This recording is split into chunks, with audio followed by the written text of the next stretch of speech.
굉장히 간단한 거죠. 어떻게 보면 대의제 민주주의인데도 불구하고 국민 일반의 요구가 반영이 안 된다. 혹은 소수 기득권층의 이익이 반영될 뿐 대다수 국민들의 바라는 바는 무시되거나 배제되는 경향이 있는 것 같이 보인다라면 대의가 안 되고 있다는 거잖아요. 레프리젠터티브가 안 되고 있다는 거죠. 대표가 되지 않고 있다는 거잖아요. 그러면 정당의 문제죠. 왜냐하면 대의제 민주주의의 주인공들은 정당이잖아. 정당이 대표하잖아요. 그죠? 노동을 대표하는 정당, 자본을 대표하는 정당, 뭐 청년, 비정규직, 자영업자 이렇게 어느 나라든지 그 나라의 주요 갈등 주체들이 상존할 거, 늘 존재할 거 아니에요. 부닥치는 갈등과 대립 관계에 있는 주요 집단들. 그러면 그게 그 나라의 사회적 균열의 일반적 모습이라면 그 균열을 정치적 균열로 바꿔줄 수 있는 정치적 대표자들이, 정당들이 존재해야 되는 거잖아요. 근데 우리나라에 만약에 대의제가 그렇게 작동이 안 되고 뭐 편향되어 있다면 정치적 대표성이 두루 보장되어 있지 않다는 얘기고, 그 말은 대표자 역할을 해야 할 정당 체계가 미흡하다는 거죠. 그렇죠? 말하자면 우리나라의 주요 활동 주체들, 뭐 우리 경제 활동 인구의 대다수를 차지하는 노동자, 특히 비정규직 노동자를 대표하는 유력한 정당이 있어요? 라는 것에 대한 예스라고 해야지 대의제가 작동하는 거지. 혹은 청년들 문제가 심각한데 청년을 대표하는 정당이 있습니까? 그래서 유력한 정당이 예스 할 수 있어야 작동되는 거잖아. 또 자영업자 우리나라 심각한 문제잖아요.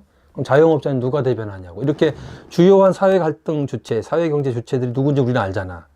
비정규직, 노동자, 청년, 뭐 여성이라고 장애인, 하여튼 이런 정치적 보호가 필요한 집단들을 대표하는 유력한 정당이 있느냐. 예스하기 어려운 상황이니까. 그럼 요인은 내가 볼 때는 좀 뭐 나뿐만 아니라 정치학자들이 볼 때는 당연히 너무 심플하죠. 정당 체계가 제대로 배열되어 있지 않다.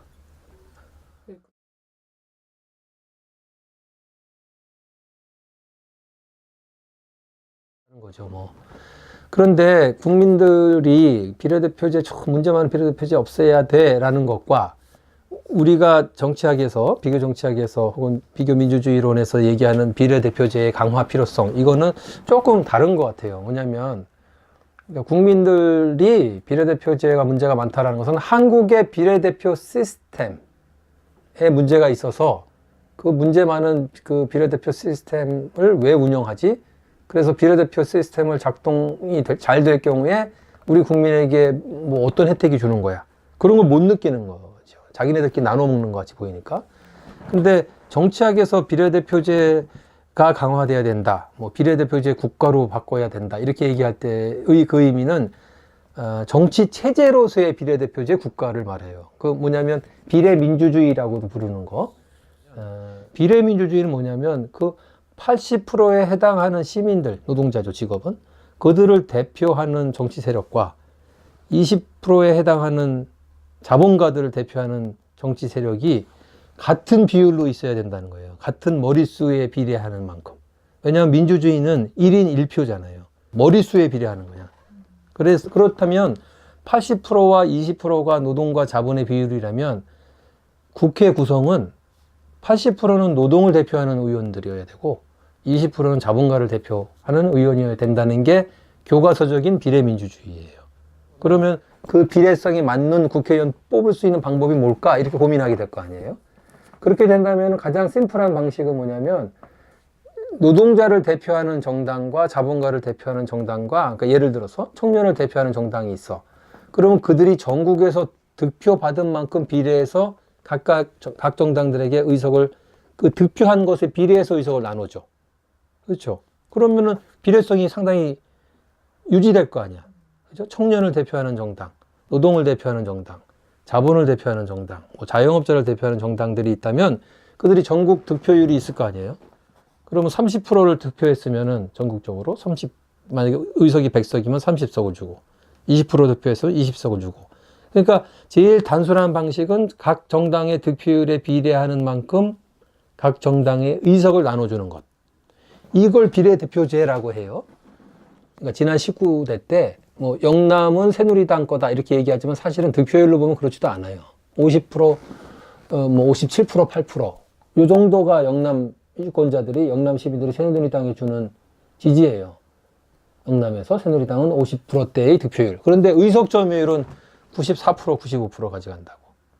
그러니까 불비례하는 거죠. 비례성 보장 안 되는 거죠. 한편 호남에서는 민주당이 그런다고. 민주당이 50%대의 득표율로 80% 후반대 혹은 90% 초반대의 의석을 가져간다고. 그러니까 이거 아까 보세요. 정의당은 13%를 얻어도, 그러니까 노동당이나 정의당 이쪽 계열, 진보정당은 13%를 얻어도 39석을 가져가야 마땅할 텐데, 비례민주주의라면, 비례대표제라면. 근데 그렇지 못 가져가고, 민주당이나 새누리당은 자기 지역에서는 득표율보다 훨씬 더 많은 의석을 가져가잖아요. 그러니까 비례대표제 국가가 아닌 거예요, 우리나라는. 비례민주주의 원칙이 지켜지지 않아. 그럼 한국의 비례대표제도 있잖아요 라는 질문에 대해서는 있는데 흉내지. 비례대표제 국가가 전혀 아니고,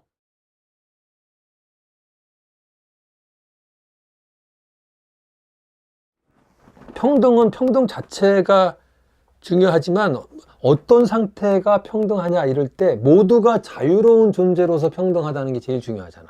그래서 모든 사람이 평등하다, 모든 사람이 자유로운 상태에서 평등하다는 게 진보적이라는 거죠. 사회 진보잖아, 이거는.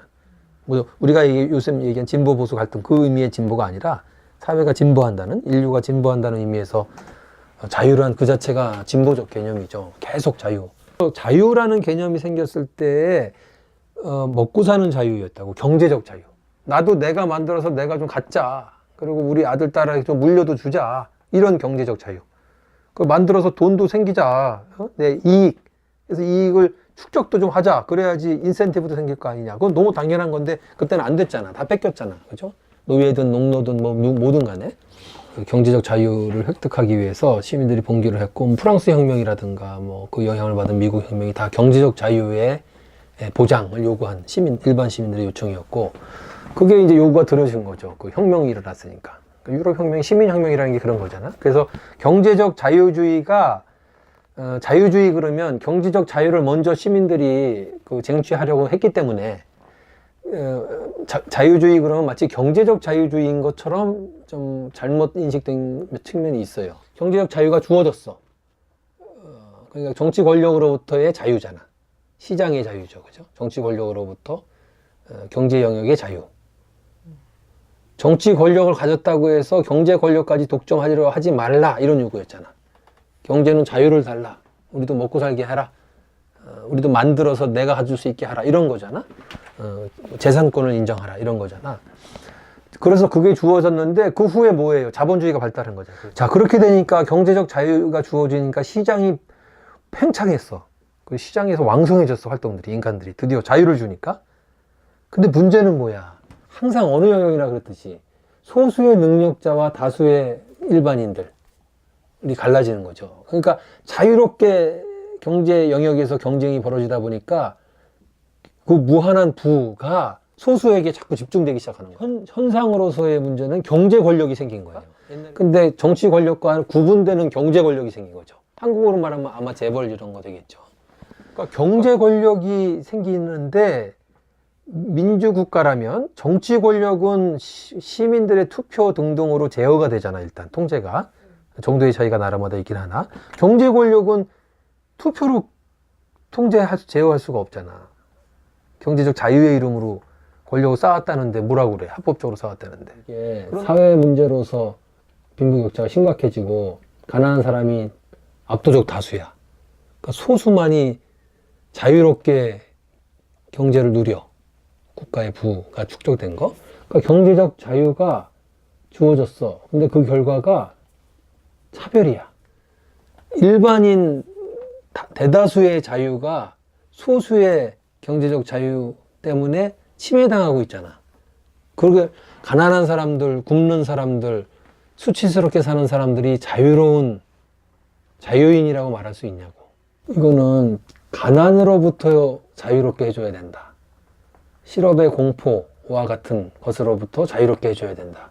그때 비로소 만인이 자유롭다. 이렇게 생각하는 건 당연하지 않겠어요?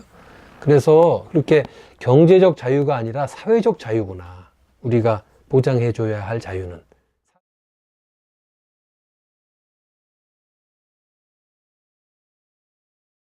우리 중년, 한국의 중년을 살아가는 사람들이 청년 시기 때는 이 싸울 대상이 분명했어. 독재. 권위주의. 이거는 그냥 아주 단순하게 옳지 않은 정치 체제잖아. 청년들이 정치에 무관심한 게 싸울 대상이 불분명하다는 것이 문제인 것 같아. 다시 말하면 87년 체제라고 하는 민주화됐다는 나라에서 청년들에게 명분을 안 주는 것 같아. 너희는 민주화된 국가에서 태어났어 이미. 그리고 자본주의 체제야. 이거를 벗어날 거야? 그렇다면 민주주의와 자본주의는 너의 운명이야. 너는 민주주의 국가에 살고 있잖아. 자본주의 체제잖아. 근데 네가 삶이 어렵다면 네 문제지. 이렇게 되는 것 같아. 그래서 청년들이 사회경제적 약자 집단으로서의 정체성을 공유하지 못한 채 각자가 흩어져서 파편화돼서 각자 도생, 내 잘못이구나. 내가 못나서. 심지어는 내가 부모를 잘못 만나서. 이런 거야. 다 사회 문제라든가 구조 문제라든가 역사적 맥락에서 그 문제를 찾아내기보다는 자기 잘못으로 돌리는 것 같아. 지금은 싸우지 않고 구조에 매몰돼서 자기가 못났다고 생각하기 때문에 정치에 관심이 없는 것 같은데 여기서 깨어나야 돼요. 욕하기 시작해야 돼. 화나기 시작해야 돼. 자기 잘못 아니에요.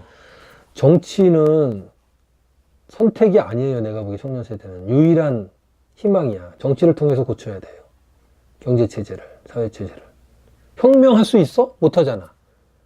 성공 가능성이 높지 않아, 혁명은. 그거보다는 정치로 고쳐놔야 된다니까. 근데 아까 우리가 얘기했던 선거제도, 정당체계, 대의제 민주주의가 작동하게 하라고. 청년과 같은 약자 그룹을 대변하는 정치 세력을 내놓으라고. 민주주의에선 가능하잖아. 그거 필요한 솔루션이 있잖아. 선거제도 개혁. 그것을 통한 정당체계 개편. 나를 대표할 수 있는 정당을 만들어내려니까. 거기에 힘을 모아줘야 돼요. 그러니까